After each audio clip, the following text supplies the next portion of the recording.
Welcome to our channel. Today we how to verify margin requirements with Interactive Brokers, full guide step by step clearly. To verify margin requirements with Interactive Brokers, start by logging into your Interactive Brokers account. Navigate to the Accounts section on the top menu. Select Margin Summary from the drop-down options. In the Margin Summary, you will see the current margin requirements for your account. Take note of your buying power and available cash in this section. Next, click on the Portfolio tab to review the positions in your account. Identify the specific securities you wish to check margin requirements for. Click on the security to open its details.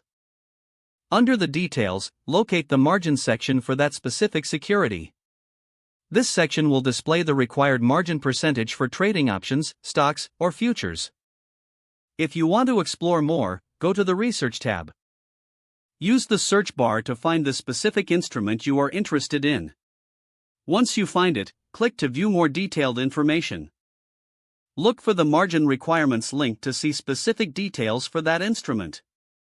Note any additional requirements that may apply, such as for different types of accounts.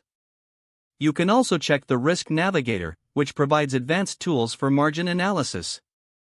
If you need to verify margin requirements for potential trades, use the Trade menu. Enter the symbol of the security you wish to trade. Specify the number of shares or contracts you plan to purchase. Before you finalize the trade, review the margin information presented. This will show you how the trade will affect your overall margin requirements. Lastly, do not hesitate to reach out to customer service for any questions or clarifications.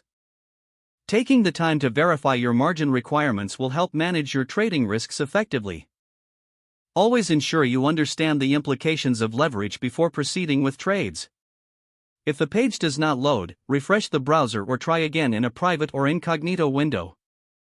Make sure you are using the correct email address, then retype it carefully to avoid small typos.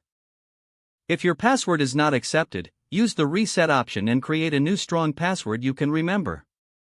Check your spam folder for verification or security emails, then complete any requested confirmation steps. Don't forget to like this video and subscribe to our channel for more step-by-step tech guides.